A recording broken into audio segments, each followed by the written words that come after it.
नमस्कार प्यारे भाई और प्यारी प्यारी बहनों, आप सभी का स्वागत है आपके अपने इस भैया वाले चैनल पे। तो बच्चे बोल रहे होंगे कि ये भैया वाला चैनल क्या है भैया।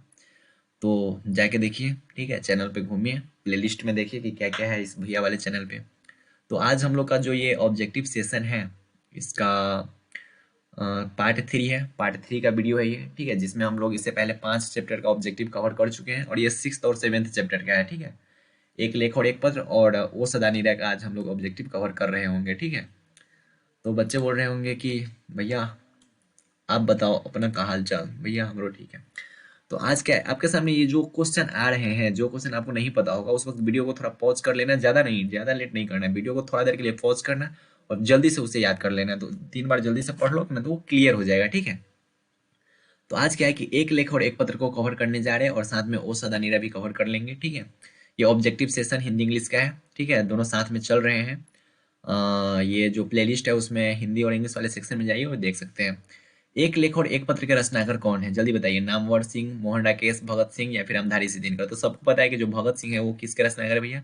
एक लेख और एक पत्र के रचनाकार कौन है भैया, भगत सिंह है। भगत सिंह के पिता सरदार किशन सिंह तथा चाचा अजीत सिंह किसके सहयोगी थे।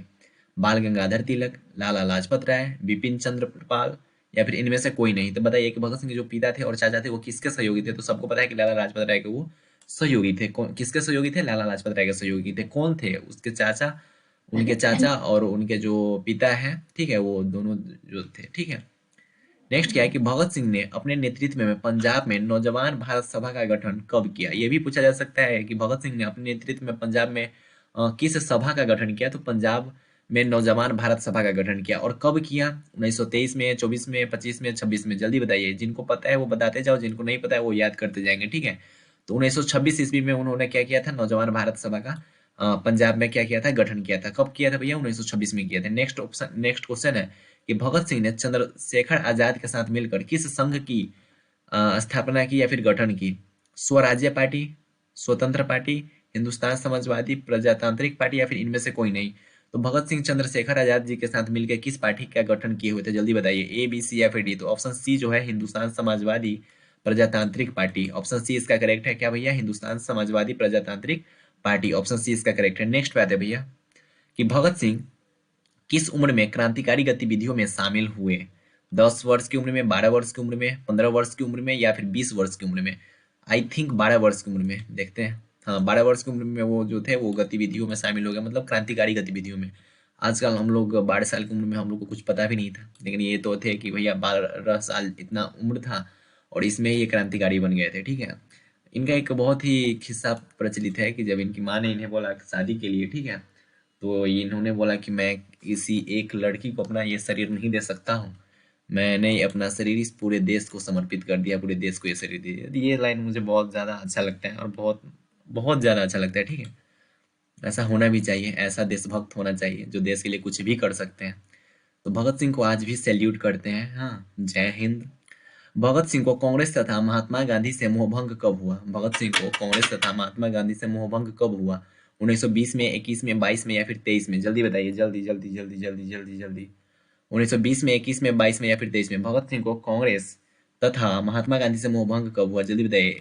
तो इसका क्या होगा, ऑप्शन 21। 1921 में ना भगत सिंह को कांग्रेस और महात्मा गांधी के साथ मोहभंग हो गया, ठीक है। 1914 ईस्वी में भगत सिंह ने किस पार्टी की ओर आकर्षित हुए थे, गदर पार्टी की ओर, ऑप्शन इसका डी करेक्ट है, ठीक है। नेक्स्ट पे आते हैं कि चौरी चौरा कांड कब हुआ था, ये तो सबको बताना चाहिए। 20 में, 21 में, 22 में, 23 में। तो 22 में, ये तो हिस्ट्री वालों को पता ही होगा, 10th में पढ़े होंगे सब। चौरी चौरा कांड कब हुआ था, 1922 ईस्वी में हुआ था। कब हुआ था भैया, 1922 में। कब हुआ था भैया, 1922 ईस्वी में हुआ था। नेक्स्ट पे आता है कि कौन सा निबंध भगत सिंह का लिखा हुआ नहीं है। बम का दर्शन, युवक, परिवेश, विद्यार्थी और राजनीति। तो ऑप्शन सी जो है परिवेश, वो भगत सिंह का लिखा हुआ नहीं है। बम का दर्शन उनका ही है, युवक भी उनका ही है, विद्यार्थी और राजनीति भी उनका ही है, ठीक है। भगत सिंह ये भी बोलते हैं कि विद्यार्थी को राजनीति में भाग लेना चाहिए, ठीक है। ये सब्जेक्टिव क्वेश्चन भी है। भगत सिंह गणेश शंकर विद्यार्थी द्वारा निकाली जाने वाली किस पत्रिका से जुड़े थे। प्रताप से, दिनमान से, संघर्ष से। तो प्रताप से जुड़े हुए थे। किससे जुड़े थे, प्रताप से जुड़े हुए थे, ठीक है। भगत सिंह के हृदय में किस भावना की स्थान नहीं थी। तो प्रेम की बिल्कुल स्थान उनके भावना में नहीं थी, थोड़ा भी नहीं भावना में। तो दिल में थोड़ा भी ये प्रेम वगैरह है ना, कुछ नहीं था, कुछ नहीं। ऐसा होना भी चाहिए और सबको ऐसा होना चाहिए। जिंदगी बर्बाद मत करना भाई। भगत सिंह, बच्चे बोलेंगे कि जब ये बात बोलना था तो इतना धीरे क्यों बोल रहे हो। हम्म क्योंकि कुछ रीजन है, अगल बगल मेरे पेरेंट्स हैं, इसलिए थोड़ा डर के बोलना पड़ता है। भगत सिंह किसे घृणित तथा कायरतापूर्ण मानते थे? तो वो आत्महत्या को मानते थे घृणित और तथा कायरतापूर्ण मानते थे। सन 1926 में भगत सिंह ने किस दल का गठन किया था? नवयुवक संघ, नौजवान भारत सभा या फिर नवयुवक भारत सभा? बी है, बी, नौजवान भारत सभा, नौजवान भारत सभा, नौजवान भारत सभा का गठन किया था, ठीक है। भगत सिंह ने अपने लिए सजा के संबंध में क्या विश्वास रखा था? आजीवन कारावास, मृत्यु दंड, नम्र व्यवहार या फिर क्षमा? तो मृत्यु दंड, आई थिंक मृत्यु दंड, हाँ मृत्यु दंड का वो ये किए हुए थे। प्रिंस क्रोमोटकी कौन था? अर्थशास्त्र का विद्वान, राजनीति शास्त्र का विद्वान, समाज शास्त्र का या फिर इतिहास का? आई थिंक अर्थशास्त्र का विद्वान, हाँ अर्थशास्त्र के विद्वान थे कौन? प्रिंस क्रोमोटकिन। प्रिंस क्रोमोटकिन किसके विद्वान थे? अर्थशास्त्र के। भगत सिंह को फांसी कब दी गई थी? 1931, 23 मार्च 1931 या फिर 24 मार्च 1931? ये तो सबको पता है, 23 मार्च 1931, ठीक है। एक लेख और एक पत्र के रचनाकार कौन है? तो भगत सिंह है भैया, सबको पता है। चौरी चौरा कांड कब हुआ था? दोबारा क्वेश्चन आ गया, 1922 ईस्वी में हुआ था, ठीक। प्रताप के संस्थापक कौन थे? गणेश शंकर विद्यार्थी। ये क्वेश्चन घुमा के पूछा गया है। भगत सिंह का जन्म कब हुआ था?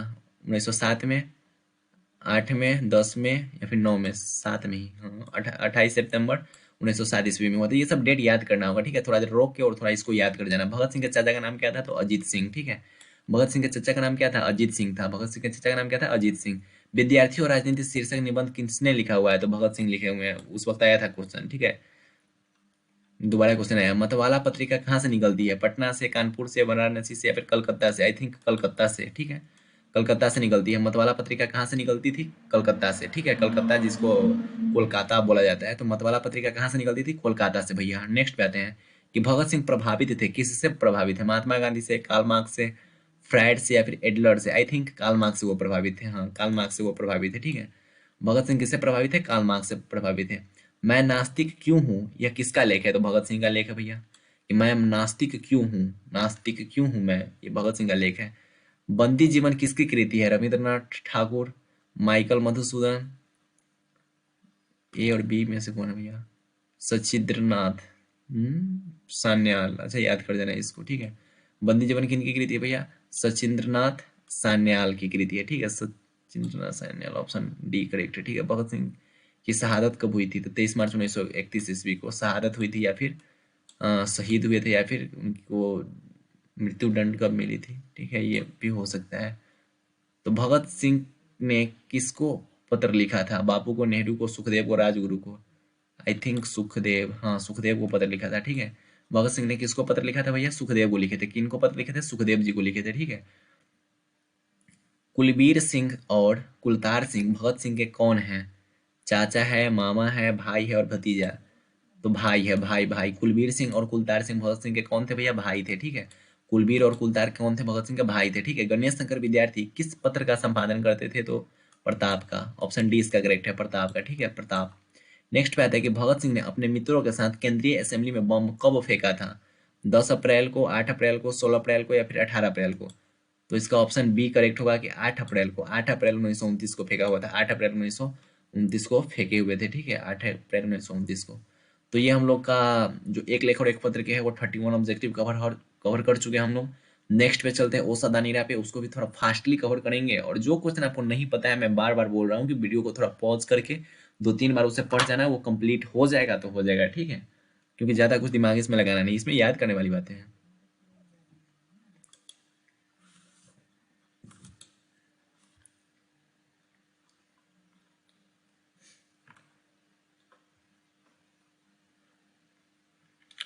अब आते हैं ओ सदानीरा पे, ठीक है। तो ओ सदानीरा में भैया क्या है?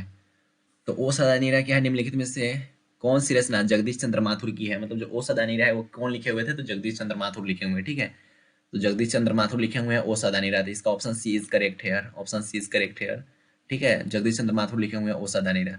ओ सदानीरा शीर्षक पाठ किस विद्या के अंतर्गत आता है? निबंध है, कहानी है, कविता है या फिर नाटक है? तो आई थिंक निबंध।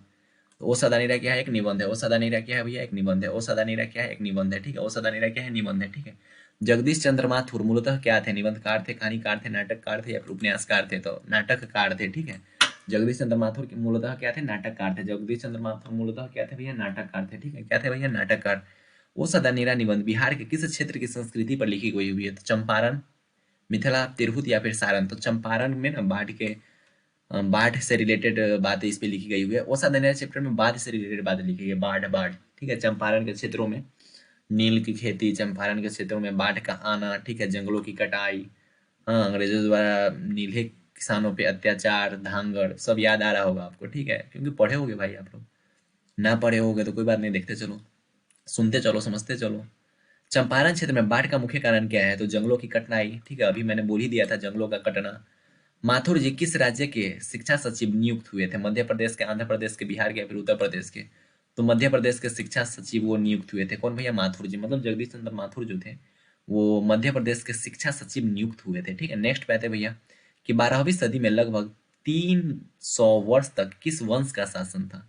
12वीं सदी में लगभग 300 वर्ष तक के किस वंश का शासक था? मौर्य का, चालुक्य का, गुप्त का या फिर कर्नाटक का? आई थिंक कर्नाट वंश, हाँ, कर्नाट वंश का शासक था, ठीक है। 300 वर्ष तक, बाप रे, बहुत लंबा टाइम तक शासन किए थे। अंग्रेज ठेकेदारों ने किस चीज की खेती का विस्तार किया? तो नील की खेती का विस्तार किया, ठीक है भैया। किसकी? नील की खेती का। बच्चे बोलेंगे हाँ भैया आप तुरंत बोले हैं। जो बच्चे ध्यान से सुने होंगे ना, थोड़ा दूर तक बोला हूँ मैं, उतना ही में मैं कितना ऑब्जेक्टिव बोल चुका हूँ, और वो सब आ ही रहा है, दो आ गया ऑब्जेक्टिव। ध्यान से सुनोगे तो यही फायदा होता है। राजा हरि सिंह देव को गयासुद्दीन तुगलक का सामना कब करना पड़ा? 1222 ईस्वी में, 1250 में, 1325 में या फिर 1350 में? तो 1325 ईस्वी में उनका सामना करना पड़ा था, ठीक है। धांगड़ों को नील की खेती के सिलसिले में कब लाया गया? धांगड़ क्या थे? मतलब भाड़े का मजदूर थे, ठीक है। धांगड़ क्या मतलब? भाड़े का मजदूर। ध्यान से सुनोगे तो फायदा होगा, ठीक है। 18वीं सदी के अंत में, 17वीं शताब्दी के अंत में, 19वीं शताब्दी के अंत में, या फिर इनमें से कोई नहीं थी? इसका ऑप्शन ए करेक्ट हुआ कि 18वीं शताब्दी के अंत में। कब हुआ था भैया? 18वीं शताब्दी के अंत में उनको लोग को लाया गया था, ठीक है। पुंडलीक जी कौन थे? तो शिक्षक थे, ठीक है। पुंडलीक जी कौन थे? शिक्षक थे, ठीक है। निम्नलिखित में से कौन सा नाटक जगदीश चंद्र माथुर द्वारा रचित है? जल्दी बताइए। दीपक, आधे अधूरे, कोणार्क या फिर ओ मेरे मन? I think Konark. कोणार्क जो है वो किनका है भैया? जगदीश चंद्र माथुर जी का रचा हुआ है, ठीक है। नेक्स्ट पे आता है कि निम्नलिखित में से कौन सी उपाधि माथुर माथुर जी को मिली हुई थी? विद्या पदछिना पदछिना, विद्या वारिधि, विद्या कामिनी या फिर इनमें से कोई नहीं? I think B. क्या है भैया? हाँ, बी ही है। विद्या वारिधि उनको मिली हुई थी। क्या मिली हुई थी? विद्या वारिधि, विद्या वारिधि, वारिधि। माथुर भितिहरवा पहुंचने पर कौन मिले? माथुर को भितिहरवा पहुंचने पर कौन मिले? तो पुंडलिक जी मिले हुए थे, ठीक है। पुंडलिक, पुंडलिक जी, आई थिंक, हाँ, पुंडलिक जी मिले हुए थे। पुंडलिक जी क्या थे? तो शिक्षक थे। पुंडलिक जी ने निर्भीकता किससे सीखी? गोखले से, गांधी जी से, कृपलानी जी से या फिर इनमें से कोई नहीं? तो ऑप्शन बी जो है गांधी जी, ठीक है। गांधी जी से वो सीखे थे निर्भीकता, ठीक है। कर्नाट वंश के राजा हरि सिंह को किसका मुकाबला करना पड़ा? भाई अभी तो बताया भैया, 1325 ईस्वी में किसका? गला गयासुद्दीन तुगलक का, ठीक है। चंपारण धाकड़ कहाँ से आए थे? जमशेदपुर से, छोटा नागपुर से, आंध्र प्रदेश से या फिर रांची से? छोटा नागपुर, छोटा नागपुर से आए थे। कहाँ से आए थे? छोटा नागपुर से आए थे, ठीक है। चंपारणु धांगड़ कहाँ से आए थे? छोटा नागपुर से आए थे। गांधी चंपारण कब आए थे? तो 17 ईस्वी में। कब भैया? अप्रैल में, अप्रैल 1917 ईस्वी में, अप्रैल 1917 ईस्वी में आए थे, ठीक है, चंपारण, ठीक है। तिनकिटिया प्रथा का संबंध किससे है? नील से, नील से। तिनकटिया, तिनकिटिया का संबंध किससे है? तो नील की खेती से है, ठीक है, नील की खेती से है। नेक्स्ट पे आते हैं कि पंडई नदी कहाँ तक जाती है? पंडई नदी कहाँ तक जाती है? भितिहरवा तक, रामनगर तक, बगहा तक, भिखनाथोड़ी तक? तो इसका ऑप्शन ए करेक्ट है, भिखनाथोड़ी। कहाँ तक भैया? भिखनाथोड़ी तक जाती है। कौन नदी? पंडई। पंडई नदी कहाँ तक जाती है? भिखनाथोड़ी तक जाती है। कहाँ तक जाती है? भिखनाथोड़ी तक। बराज कहाँ बन रहा था? बेलगांव में, भितिहरवा में, भैंसालोटन में या फिर अमोलवा में? तो आई थिंक डी, भैंसालोटन है का? हाँ भैया, तो भैंसालोटन में बन रहा था का बड़ाज। बड़ाज कहाँ बन रहा था? तो भैंसालोटन में। आम्रपाली, फिर से सही पढ़े हैं ना भाई? हाँ, आम्रपाली। बच्चे अब समझ गए होंगे काहेला रुके यहाँ पे आप। भैया हम बिहार से हैं, है ना। हम भोजपुरी मूवी देखते हैं, थोड़ा बहुत, कभी कभी, बहुत कम देखते लेकिन पहले देखते थे। कौन है? कुछ नहीं, चलो चलो, ऑप्शन नेक्स्ट पे चलते हैं। आम्रपाली या फिर अम्बपाली ने तथागत को क्या सौंपा था? आम्रवन, आम्रवन, आम्रवन। वाह भैया, आपको याद है। बच्चे बोलेंगे हाँ हाँ, ई नाम के कारण आपको याद है, बाकी कुछ नहीं है इसमें। तो बेटा इतना भी हम बिगड़े नहीं हुए हैं। मठ के महंत ने गांधी जी को कहाँ शरण दिया था? एक जामुन के पेड़ के नीचे, एक मठ में, एक झोपड़ी में, एक महुए के पेड़ के नीचे? आई थिंक डी, महुए के पेड़ के नीचे, ठीक है। महुए के पेड़ के नीचे उनको शरण मिला हुआ था। जगदीश चंद्र माथुर का जन्म कब हुआ था? तो ये तो याद करना होगा, कितना है भैया देख लेते हैं। 16 जुलाई 1917 ईस्वी में, 16 जुलाई 1917 ईस्वी में जगदीश चंद्र माथुर का जन्म हुआ था। कब? 1917 ईस्वी में, ठीक है। वैशाली महोत्सव का बीजारोपण किसने किया था? जल्दी बताइए माथुर जी। इनका जब चैप्टर है तो इन्हीं का चलेगा सब कुछ। कौन सी कृति माथुर जी की नहीं है? जल्दी बताइए। रेशमी टाई, कोणार्क, बंदी या फिर मेरी बांसुरी। तो रेशमी टाई जो है वो माथुर जी की कृति नहीं है। रेशमी टाई माथुर जी की कृति नहीं है। कौन सी कृति माथुर जी की नहीं है? तो जानवर और जानवर, कहानी नई कहानी, यायावर रहेगा याद, ओ यायावर रहेगा याद, भोर का तारा। तो क्या है भैया? भोर का तारा, ठीक है। ओ यायावर रहेगा याद, ठीक है, ये माथुर जी की कृति है। बोलते क्षण किस साहित्यिक विद्या की कृति है? संस्मरण है, कहानी है, निबंध है या फिर आलोचना है? बोलते क्षण एक निबंध है, ठीक है। बोलते क्षण क्या है भैया? एक निबंध है। बोलते क्षण क्या है भैया? एक निबंध है। वो सदा नीरा में किस नदी की बारे में बताया गया? तो गंडक नदी के बारे में बताया गया है, ठीक है, गंडक। नेक्स्ट पे आते हैं कि थारन शब्द किस शब्द से विकसित है? थल से, थार से, स्थल से या फिर स्थान से? तो थार से। थारन शब्द किससे है? तो भैया थार से है। बिहार के सुप्रसिद्ध सांस्कृतिक उत्सव वैशाली महोत्सव का बीजारोपण किसने किया था? तो माथुर जी, ठीक है, जगदीश चंद्र माथुर। वो मेरे सपने क्या है? उपन्यास है, कहानी है, खंड काव्य है या फिर नाटक है? तो नाटक है। वो मेरे सपने क्या है भैया? नाटक है। वो मेरे सपने क्या है? नाटक है। गौतम बुद्ध का और आविर्भाव कब हुआ था? 2000 वर्ष पहले, 2500 वर्ष पहले, 3000 वर्ष पहले या फिर 500 वर्ष पहले? इतना इतना पुराना डेट कहला पूछते हो भैया? भैया याद करना है, 2500 वर्ष पहले हुआ था। क्वेश्चन आते हैं। राजा हरि सिंह देव को किसका मुकाबला, कितना बार पूछे होगे यार एक ही क्वेश्चन। वो सदानीरा के लेखक नहीं बताएंगे। कोणार्क के नाटककार कौन है? जयशंकर प्रसाद, जय जगदीश चंद्र माथुर, ठीक है, जगदीश चंद्र माथुर। 10 तस्वीरें की रचना कर कौन है? 10 तस्वीरें की रचना कर तो माथुर जी ही होंगे, और कौन होंगे? तो हम लोग ना इसमें 37, उसमें 31 के आसपास लगभग 68 है ना, मान लो 70। तो दो चैप्टर के 70 ऑब्जेक्टिव कवर कर चुके हैं, ठीक है। तो इसी टाइप से हम लोग कवर करते रहेंगे और धीरे धीरे करके पूरे हिंदी और पूरे इंग्लिश के ऑब्जेक्टिव कवर कर लेंगे। उसके बाद कोशिश करेंगे कि थोड़ा ग्रामर सेक्शन पे भी जाए, ठीक है, सब कुछ देखें। तो पढ़ाई करते रहें आप लोग, इसी टाइप से रोज वीडियो आती रहेंगे। दो दो चैप्टर हम लोग हिंदी और इंग्लिश में रोज कवर करते रहेंगे। तो ऑब्जेक्टिव सेशन जो है ये केटी ऑब्जेक्टिव सेशन, और इसका प्लेलिस्ट एक बना हुआ है, ठीक है। और 12th हिंदी नाम से एक प्लेलिस्ट होगा, 12th इंग्लिश नाम से एक प्लेलिस्ट होगा, उसी में ये सब कुछ मिलेगा। तो पढ़ाई करते रहे। बाय, टेक केयर, जय हिंद प्यारे प्यारे भाई और प्यारी प्यारी बहनों, ऑल दी वेरी बेस्ट।